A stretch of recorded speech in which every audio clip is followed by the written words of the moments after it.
Hey there guys, I'm Dinks, and this is continuous for Let's Play of Colony Ship, and here we are on our ship. So let's get going. As I said, I've played a little bit of it, so I know what I want to do, like about sort of the path I want to take at the start.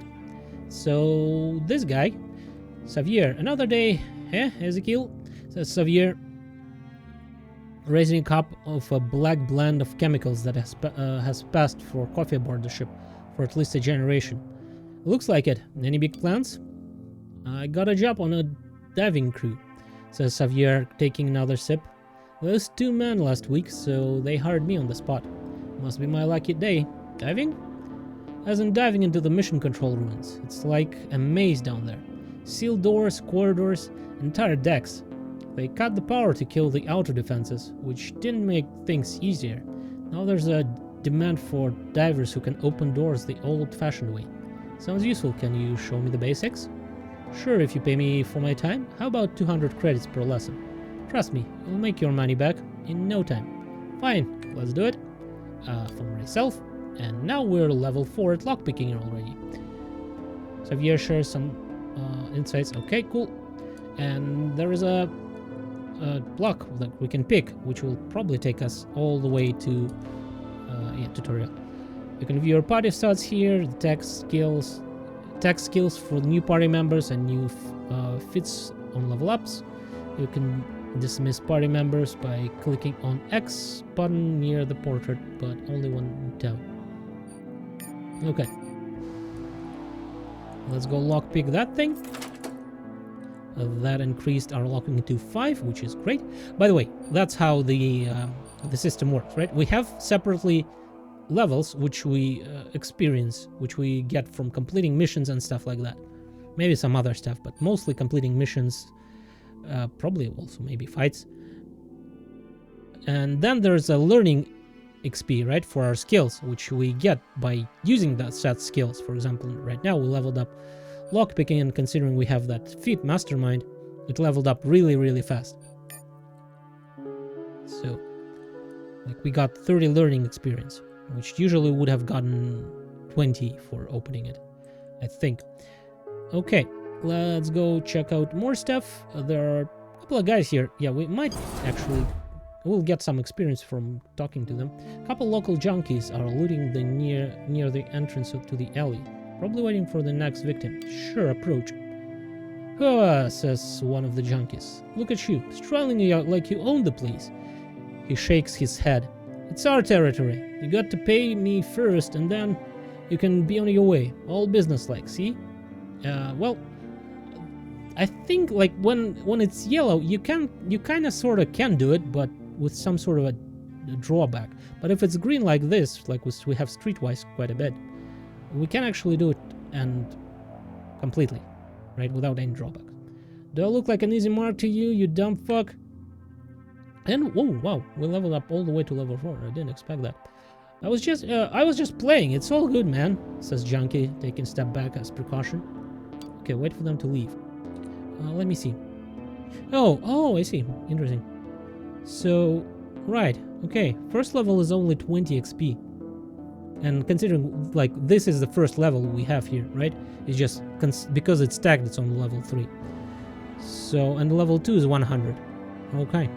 Okay, interesting.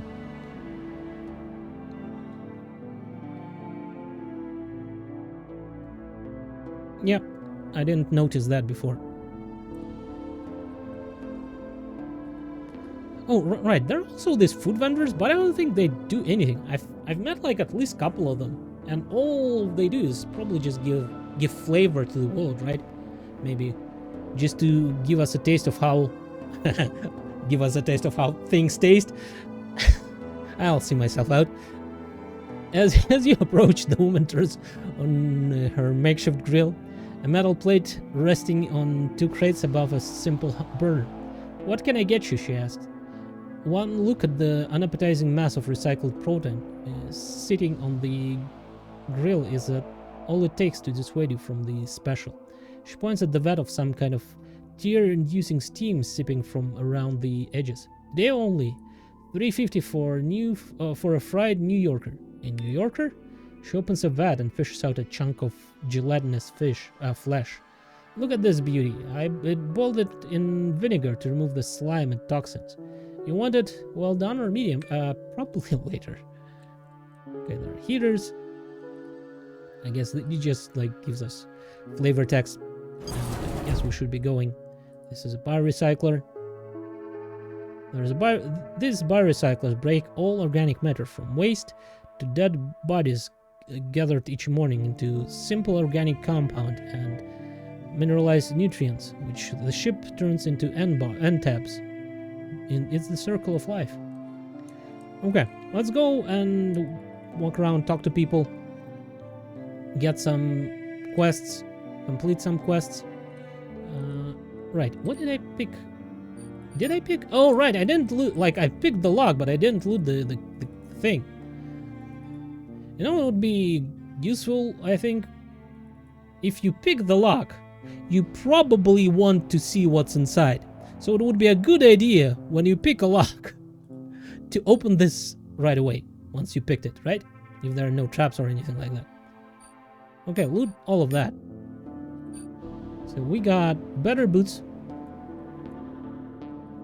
which we'll equip.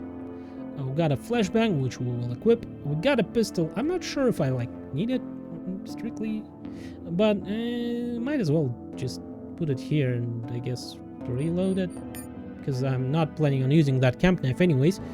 And just generally, I'll probably be using the rifle most of the time. Again, I will not be super useful in combat, but that's what we got companions for, right? So right, let's go talk to this guy. I don't think he gives any quests, but might as well check. Jericho Moore, at your service, the appraiser says with a quick nod. How may I help you? It depends on what you do. With a practice motion, the appraiser conjures two electronic modules. The casings are old and covered with rust and corrosion. The markings that could identify them faded away a long time ago. One of them is a C210, worth 700 credits in the pit, 1200 in the habitat. The other one is L5, common as dirt and just as cheap. You'd be lucky to get 5 credits for it. If you're confident in your ability to tell them apart, you don't need my help. Otherwise, well, I don't have anything to apprise yet. Let's go to the medbay. Alright, in medbay we can boost our biotech a little bit. And get a quest as well. The woman stares blankly as if lost in thought, while her metal-capped fingers move across a keyboard that isn't there. You can see she's jacked in with a long translucent cable running from her half-shaved head to one of the machines. Finally registering your presence, she unplugs the cable from her head and her eyes come into focus. Are you a doctor? I've been trained in healing protocols, if that's what you're asking. The woman says impatiently, waiting for you to get to the point. What's that data jack for? My neural uplink. It's how I run diagnostics. Only simplest systems have external interfaces. Do you have any implants for sale? On occasion, when the scavs bring me something I can scavenge. What do you mean? Where do you think the implants come from? We certainly can't make them anymore. She gives a look of disgust, but whether it's directed at you, into your ignorance, civilization's decline, or the nature of scavenging is anyone's guess. When the scavs show up up to trade, they're always telling me they found some dusty old corpse from the ship's launch, as if I can't see blood on them. Half the time they manage to break the damn thing when cutting it out. Where could I find one of those dusty old corpses? The mission control ruins. If you're desperate enough, just save some credits for regen when you get back. If you get back. After a moment she adds, McNeil and his crew hit the jackpot on a zero G-Deck the last month. An anti-riot officer with a squad commander implant and a full suit of subdermal armor. For once they showed some sense and dragged the entire cadaver to me. If they tried to hack the body up on their own, the tech could have been scrambled for sure. Can you show me how to extract implants safely? If you make yourself useful, You can watch me work. Maybe you can learn a thing or two. She walks up to a corpse lying on one of the beds and checks the tag. Motor cortex chip. The dumb bastard overclocked it. Fried the chip in half his brain. She points it to a patch of black skin and burnt hair. Still, there might be something worth keeping. I don't have all day. Get to it. Will you? Okay, half an hour later, we get some... I think it's like 50 XP, right? Because it's a second level. Probably, yeah, somewhere there. Well, I'll be damned. This suppressor is still good. With a quick, hard yank, she pulls an intact piece of electronics from amid the cooked brain and ruined circuitry. She drops it into a jar of disinfectant and slaps you on the back with an unwashed hand. Anything else I can help you with? Well, I do have an errand that needs running. A fellow by the name of Jimmy Brewster sent a word that he has got something for me. He owes me 500 credits, so it's better be some kind of quality biotech. If it is, bring it here and make it worth your while. If it isn't, I'll deal with Jimmy myself when he shows up. Sure, where can I find him? This is, I think, by the way, that is the quest where I can find that squad control chip. When he's in town, he runs one of the warehouses in Camptown. E7, I think. Can I ask you something else? I do not want to steal anything from her. And I can get like some stealing XP, but I don't want to just yet because I will get a person who will be able to steal better soon enough. And I'll come back to her with that, right? And we'll probably save like, what, 20 XP? Yeah, all things considered, it'll be like 20 XP saved, but, right, 20 XP can make a difference. I had at one point, I had like 1 XP difference between like able to open the door or not, so I had to like go around and look for more stuff. So there's this church. Solomon, buddy, how are you? I don't even know who you are, but hey, have you come here to find your purpose? The preacher asked by way of welcome. Either the church has fallen on rough times, or they deliberately chose minimalistic design. The only ornamentation is an oversized metal cross welded to the back of the wall. 2 deacons flank the altar. A featureless metal oblong and look on impassively. The submachine guns cradled in their arms suggest theirs is a militant faith. What purpose would that be? Doing the Lord's works, of course. How else would we prove our devotion to the Lord? How else would we end our trials and arrive at our destination? I don't know what... I don't understand what God has to do with spaceship. He has everything to do with spaceship. Preacher moves closer than you like, leaning well into your personal space. It is by Lord's grace alone that the ship was launched, and by His grace alone shall she arrive at the land He promised us so very long ago. And it was written, he shouts suddenly, the tendons of his neck leaping up. I will bring you up out of the affliction of Egypt unto the land of Canaanites, up unto the land of flowing with milk and honey. The words of millennia ago, brother, millennia, for the truth of his word is eternal. Who are the Canaanites? Those who dwell in the new Canaan. Those who wait open-armed with the embrace the religious of the to embrace the religious, when and only when we prove our devotion to the Lord. Do you really believe that? Did the Israelites not wander the desert for 40 years before He allowed them into the promised land? Why did they go for so long without a home? They were not ready. The Israelites had to make their children worthy of the Lord's grace first, and only when those children allowed to set foot in the promised land. Does that sound familiar at all? He gestures expansively at the wide, empty chamber that the expressionless guards. What are we but the wanderers in the infinite wilderness of space? So the dawn shall come precisely when we demonstrate our worthiness to the Lord. and not 1 minute sooner. Or when like the ship actually reaches Proxima Centauri. You know, it's a finite travel. You're traveling at a certain speed and like whatever. And how do we prove our worthiness, brother? Keep asking yourself this question, and the Lord will provide answer in time, says preacher. But if you're asking me, I reckon he's not too pleased that the church, the house of Lord, is besieged by enemies. We lost our ways, brother. Just tell me what's need doing. Lord brought me here for a reason, yet despite my best efforts, only silence answers the word in this godless place. In order to sow the seeds of the one true faith, I need support of some of its more notable citizens, and you want me to talk to them.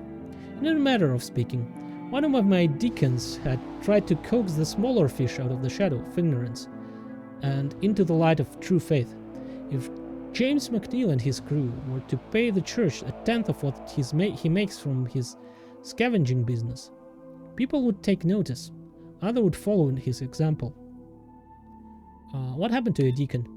McNeil's holding him, a man of God, prisoner. I want him released, the preacher says angrily. I want restitution. I'll see what I can do.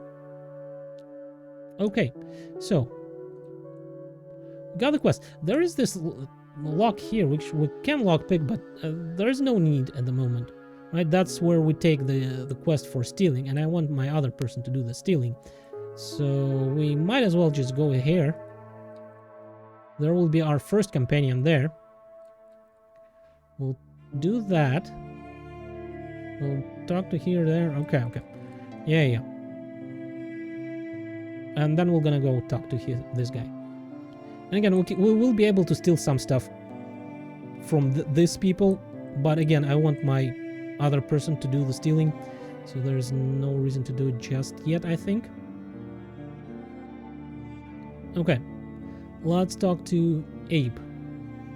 Oh no, we need to talk to Evans, right? Being a gunfighter is a quick and easy way to make a living in the pit. All it takes is a gun and some guts. It's also a quick and easy way to wind up dead, but the kind of men drawn to the gun always think they're going to live forever. Evan learned the realities of his new trade the hard way. The first time, Evans got lucky and killed his man as he fumbled his draw.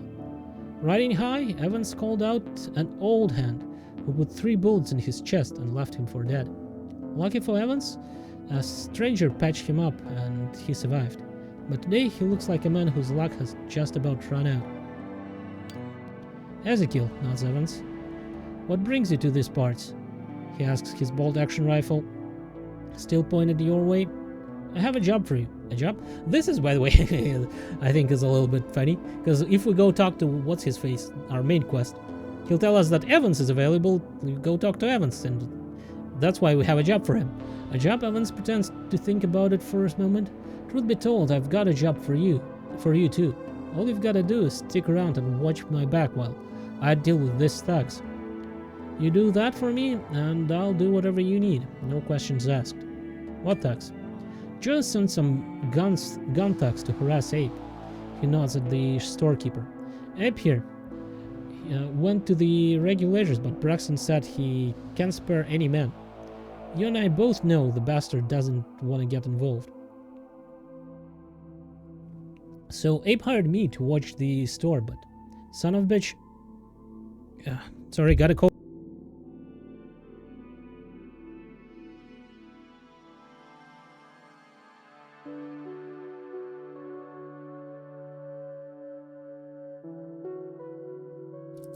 Had to take it.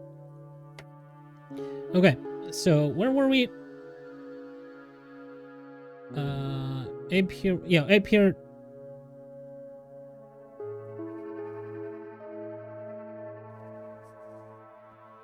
Abe here wants he went to the regulators. He said he doesn't want to spare men. You and I both know the bastard wants to get involved.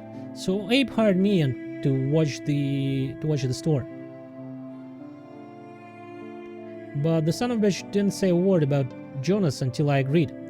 I'm no coward, but I don't want to go against Jonas alone. He runs this town, for Christ's sake. Okay. Why did Abe go to the regulators? Beats me.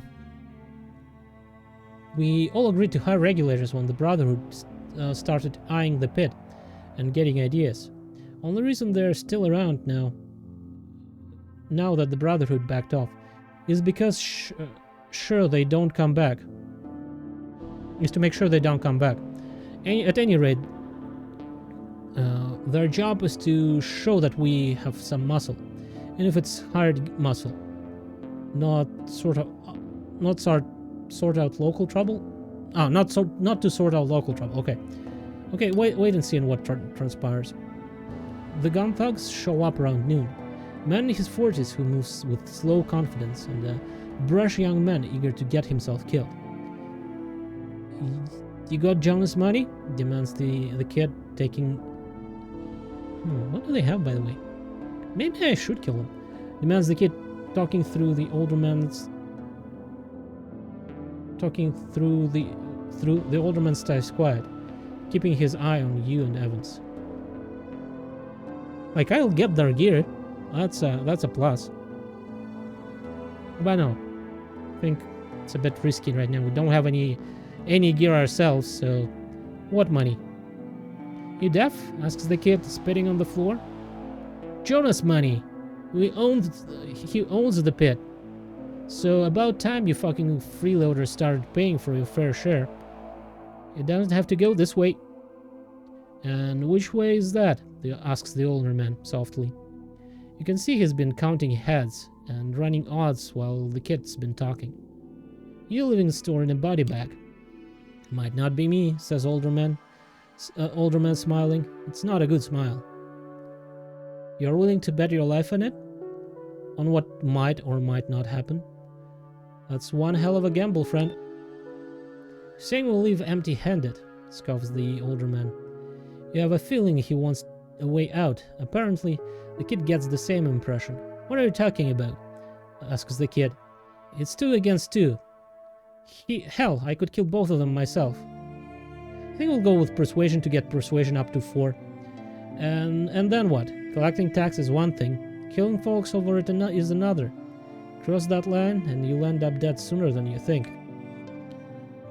Have it your way, the older man says. We're going. Kid tries to protest, but for all his talk, the only thing he shoots is a bad black look. Wait for them to leave. The dog hisses shot behind the gun thugs, and Evan breathing a sigh of relief. The gunfire erupts outside. Go take a look. What do we do now? Asks Evans, visibly shaken. We have to see it through, I suppose. It's your call, says Evans.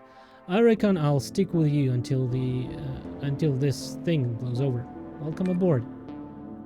Okay, let's go and talk to them. Let's save the game. Braxton. Rumor has it that Captain Braxton once served a higher power, that in the days before his crisis of faith, he was known as Faithful Gunner Jeremiah Braxton among the Church of the Elect. There's plenty of talk about why he left, but as is often the case, no story is more compelling than the other. Backed up by a few like-minded men and picking up more recruits along the way, Braxton left the church and wound up in the pit, where good fighting men are always in high demand. Around the same time, Brotherhood had started nosing around, eager to establish a foothold here. Braxton and regulators offered a good people of the pit their services. After much debate, they were hired to drive the Brotherhood's men out, which was accomplished with brutal efficiency. You see Braxton and 2 of his men standing next to the bodies of the gun thugs. Thank God you're alive, says Braxton, holstering the gun. When I saw them leaving the store, I assumed the worst. What happened here? What does it look like? They opened fire, we returned it. They weren't eager to drown me, yet you expect me to believe they started shooting at you and your boys not a minute later? I paid them to start a fight at Abe's store, not to run away the first chance they got, Braxton says nonchalantly. None of that changes the fact that the pit can use a makeover. The problem is, Jonas doesn't really run the town. He keeps the main street nice and clean, but doesn't give a damn about the growing camp town around it. Or maybe he just doesn't know what to do about it. Either way, he'll lose control soon enough. And then what? Chaos? Gangs? Fighting for control? So you're the hero we deserve. If it wasn't for me, the pit wouldn't be a brotherhood, would be a brotherhood's boot camp right now. And if I am gone, well, why me? Who else? Braxton asks loudly, making sure that everyone can hear him. We didn't look the other way when Jonas Stark threatened Abe. You saved him because it was the right thing to do. Now I'm asking you to help us save this town. Tempting, very tempting. Fortunately, saving towns costs money, and I'm broke. 250, nice? 250, says Braxton, as a show of good faith. Do right by me, I will certainly do right by you. Consider me in your employ, Captain. I think I will go with Jonas, because the first time I tried Braxton, I just, will change things up, I guess, a little bit. Then talk to Jonas. Put him on notice in front of everyone. Let them all hear what you have to say. Why, won't he know that we're coming? We aren't going to stab him in the back, Braxton says firmly. A man deserves the right to defend himself. Wait for them to leave. What are you gonna do? I haven't decided yet. What's your take on it? What's that saying? Better the devil you know than the devil you don't? So there's that. But sometimes I wonder whether the devil's gonna let it all go to hell. Jonas did build this town, but that's as far as he's got going to take it. He did a good job keeping everyone on their best behavior at first, back when the pit was more of a camp, but the bigger the town got, the more lawless it became. And Braxton? Braxton? His men do a good job patrolling the decks around the town, but I'm not sure if I'd want to see them patrolling the pit and telling folks what to do. If Braxton ends up on top, who knows how far he'd take that law and order thing. Although probably not as far as the Brotherhood would, so there's that. Okay, let's go back, talk to Abe, get our reward. And we're at streetwise of 5 now, nice. I know how to thank you, Ezekiel, says Abe, wiping sweat off his forehead.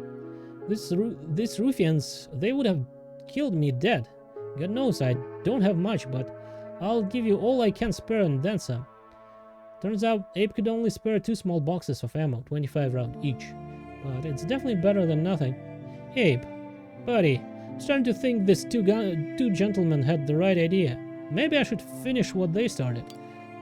You always make me laugh, Ezekiel, says Abe without even a crack of a smile. Surely you don't think I was going to give you nothing but some ammo? You ought to be ashamed of yourself, Abe. Sighs and puts some medkits and old credit stick on the counter. Much obliged. So, what are you going to do now?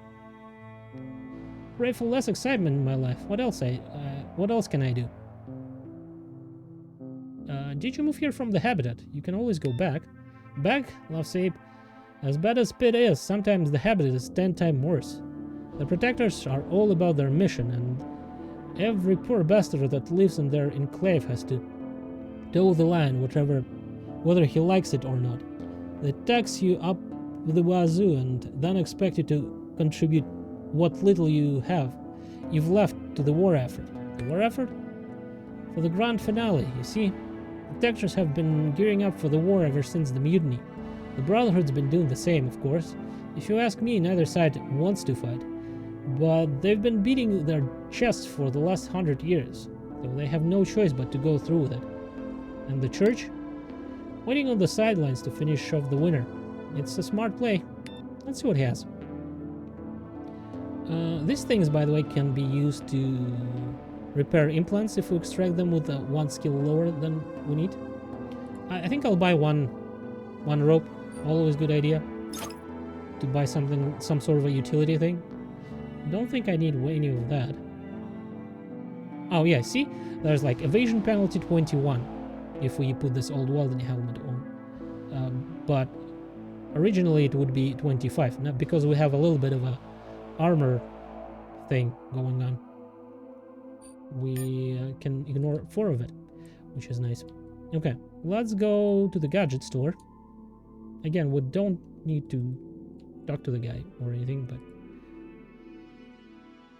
Name's Cole, says a proprietor. A dark-skinned man in his 40s, sporting an optical implant and a daddy jack. What can I do for you, friend? What do you sell? What the sign says? It says the man pointing to the door. Cole's gadget. What kind of gadgets? Grenades are my most popular item. He produces a dented metal cylinder the size of your fist. I've got the plain old flashbang, gas, and smoke. Anything you need. They're not as fancy as the relics, but they sure can get you out of a bind. What do you mean by relic? Old Earth toys, time warp gizmos, brainwave disruptors, pulse alternators, all that science magic. Unfortunately, it's all in limited quantities. And if you find some, even if you find some who knows how the stuff works, there aren't any factories on the ship to produce it. Okay, time warps. Yeah, that's basically stasis grenades. Whatever. Just show me what you got. This one is a shield, which I think I will buy. And I also will buy bionic eye for Evans. I might as well sell that and that. I mean, it's only $2, but who cares, right? So we have 1 gadget slot, which we can put that here, and we can also upgrade gadgets if we get a mirror. Like, I think every gadget has power cell, but other gadgets have different types of like emitter and pulse capacitor, like so. Yeah, and this one we'll put into Evans because he'll be even more accurate with his gun. Let's go into the med bay.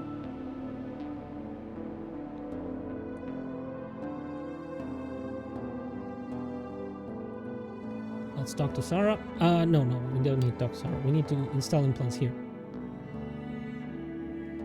Install implants to Evans. My first implant, smiles Evans, trying to mask his nervousness. I've always wanted a fancy motor cortex to move faster, but I'll take a good ocular or subdermal armor if you have a spare lying around somewhere. Hard to, I guess. Sure, install the bionic eye. And leave. Actually, before we leave. For some reason, like with some characters, it's just like this, right? It goes, we can install it in this menu. But if I choose, for example, myself, it goes to this menu. I don't know why. So accept the waiver, and here we can actually see what all the implants do. So this one is the one I'm looking for, the cerebral implant with the squad leader. So 1 party member if max followers is less than 3, which we max followers have less than 3. Party members get +5 actors, which is pretty damn good. Thinking that that's what I'm gonna be prioritizing for myself. Also, neural uplink is good. Upgrade implants. I'm not sure how to upgrade implants. Probably some sort of a way later on in the game, but I have no idea. Okay. With that, I think it's a good place to make a cut, where we will... In the next part, I guess we're gonna go and talk to Evans. Not Evans. Jonas. Or before that, actually, we'll talk to Tanner and Jack here. Get some more quests. There are some quests there. It doesn't matter which order we do it, but anyways. Thank you guys for watching. Hopefully you enjoyed it, and goodbye.